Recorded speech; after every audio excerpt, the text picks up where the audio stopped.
Hi, I'm Kelly. As a life coach, I've noticed that the work I do with people isn't about their relationships or their jobs. It isn't about their kids or even how to find a way to get all the laundry done.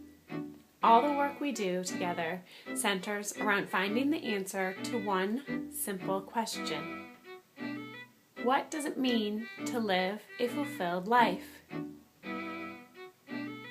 Join me as I explore this question and more in conversation with others in the Fulfilling Life interviews with me, Kelly Dahl, as your host. Hello, it's Kelly, and I'm here today with Joy Dewkett to talk about what it means to live a fulfilling life. And Bonnie, it's great to talk with you in person. We connected a couple years ago now, I guess, when I was running an online magazine called Sparrow Magazine, and you contributed to that a couple times. So it's great to talk with you, and especially about this favorite topic of mine, what it means to live a fulfilling life. I would love for you first, Bonnie, to introduce yourself and share a little bit about the work that you do. Great. Thanks you so much for having me, Kelly. I am a professional organizer, and I offer organizing services to both residential and business clients. And I also do speaking engagements all over the country at conferences and for companies. And some of my most fun and favorite speaking engagements are at moms groups, Christian groups, things like that, groups, happiness clubs, groups that really try to focus on living a better life. Awesome. And so you bring that organization piece into living a better life, which I'm excited to hear about. I'm sure that will come up as we talk.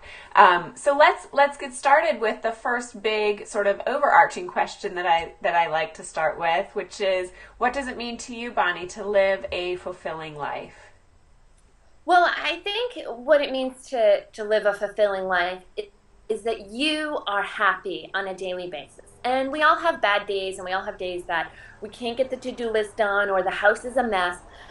But overall, are you happy? Do you enjoy your life?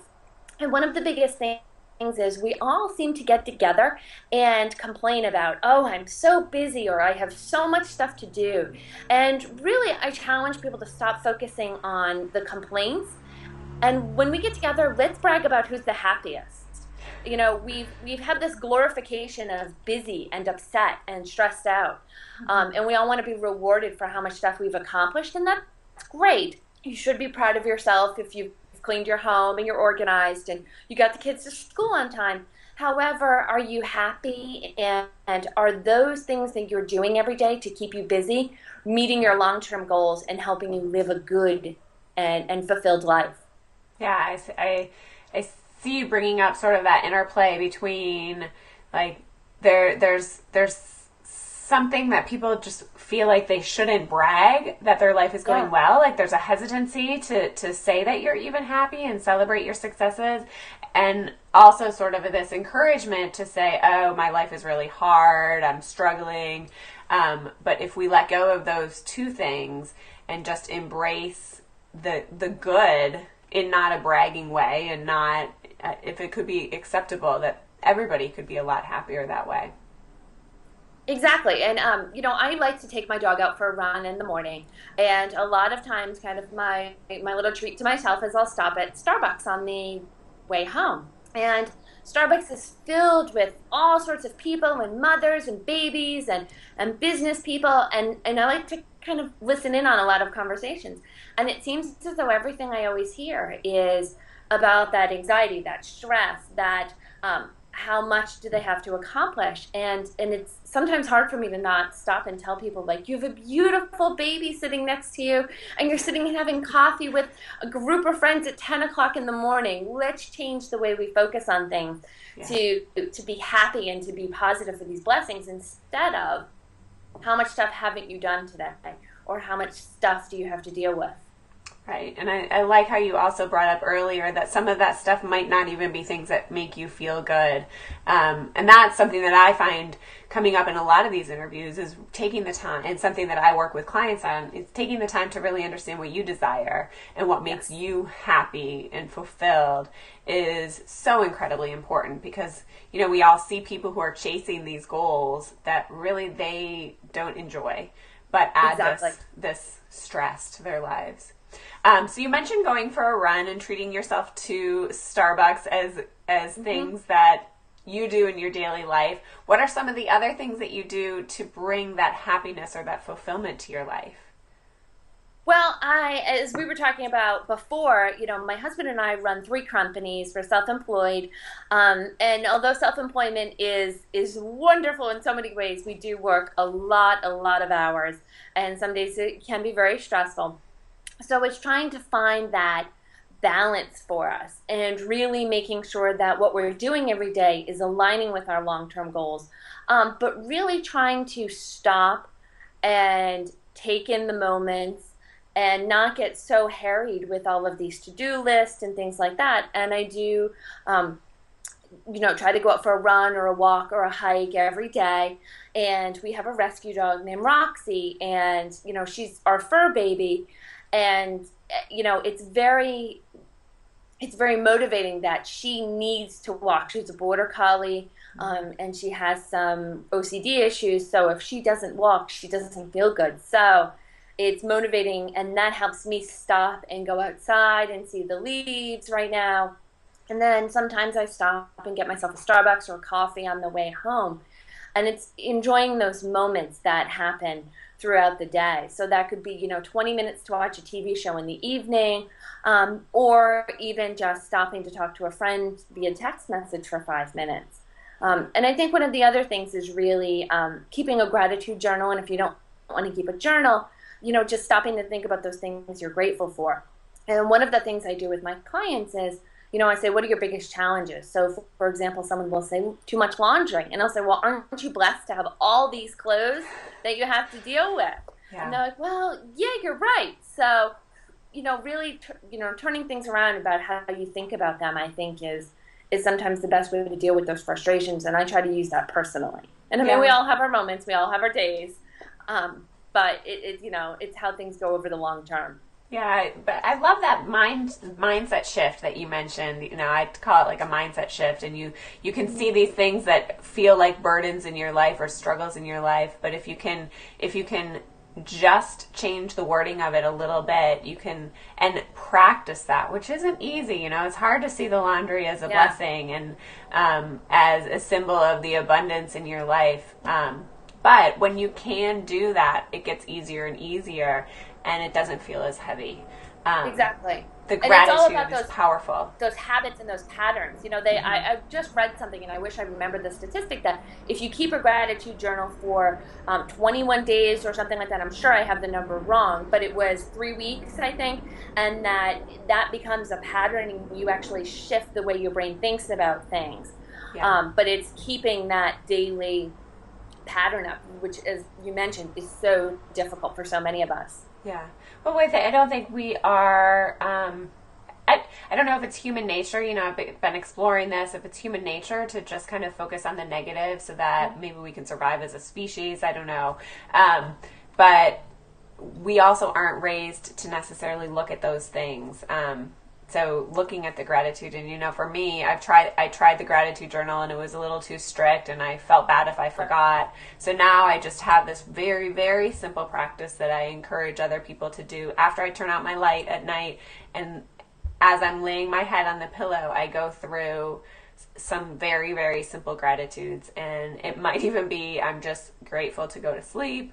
It's the same things over and over again. And like, you know, this bed is just grateful to be in this bed right now. Totally, you know.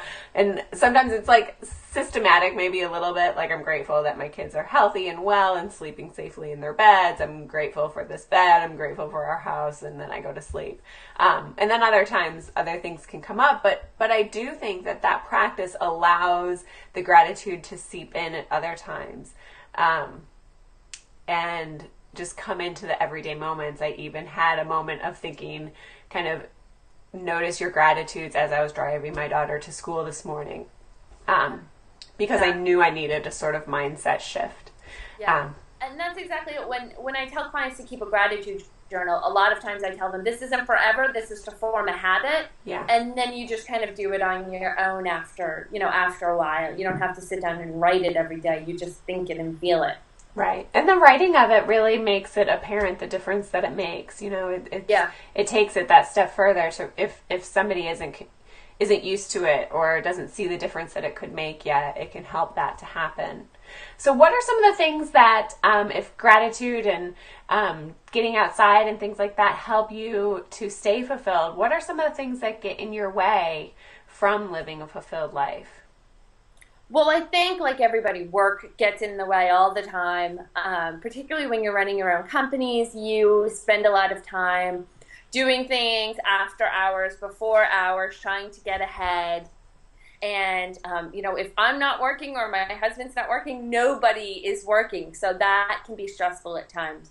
Right. And it's really, like yesterday I had to go out and do all those unpleasant things like taxes and the DMV and all of that stuff. And then when I came home, I had 60 plus emails to answer. But again, it's, I tried to take that step back and not be anxious and say, nothing in this inbox is going to, is dire, and nothing desperately needs my attention. So although I'm anxious about it, it doesn't really matter in the grand scheme of things if I answer them tonight or I answer them in the morning. And just trying to find that balance. So, I mean, I'm always guilty. I'm sending one more email right before I put the phone down to go to bed at night, or right. I'm on the stationary bike using my phone. So it's a challenge for me as well that, even though I coach my clients, I have to learn that balance. But I think in some ways, because I work so many hours and things like that, I can recognize the tendencies a little bit more and help my clients with them more effectively because I face those challenges so severely in my own life. Yeah, and it's keeping things in perspective too, taking that pause to say, like, how important is this? Is this worth getting upset and being able to recognize, like, oh, I'm feeling myself getting stressed about emails. Wait, is that something that I should get this stressed about? And exactly. Shifting it a little bit. So what else helps you to get through those obstacles that come up for you, Bonnie, to help you get through those stressful times and the work that never leaves? That's the blessing and curse of being self-employed, right? Yep. It's always there, so you can always work on it. But what helps you get through the hardships? Well, I think that sometimes just changing scenery, and we kind of have a studio apartment, so everything is kind of in one space, but sometimes I'll change the scenery and I'll sit in front of the television if I'm doing something like admin work, and I'll treat myself to watching some shows I want to catch up on. Sometimes I'll sit at the desk, sometimes I'll sit at the kitchen table, and a change of scenery, sometimes just walking outside for 5 minutes, sometimes sitting still and meditating and deep breathing for 5 minutes. And sometimes it's getting up and getting a quick snack. Sometimes you're tired or hungry and it manifests itself in stress and anxiety. You don't realize, you're not actually realizing your physiological needs. So I think that taking those 5 minutes, and I find that the times I think I have the least amount of time to spare 5 minutes is when I really need to spare 5 minutes. And I will hold myself to 5 minutes. I will set a timer and do whatever else it is for 5 minutes. So I don't dither off and fold laundry or put dinner together or anything like that. Because if I don't set that timer, I will end up on a tangent of cleaning or organize something or things like that.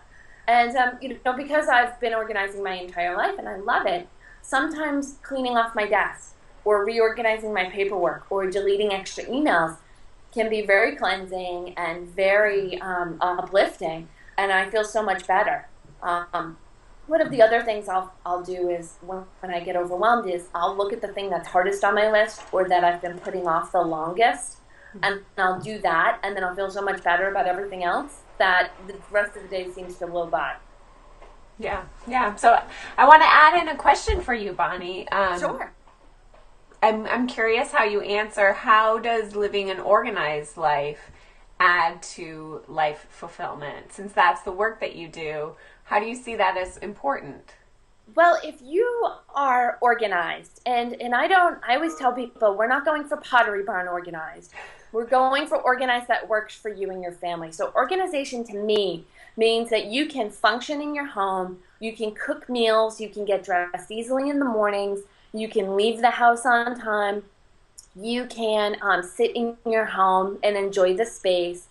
And the thing is, we all work so hard to pay the rent, to pay the mortgage. It's enjoying these spaces. It's feeling comfortable in your home. And when you're organized, you're not adding anxiety. You're not adding time stressors.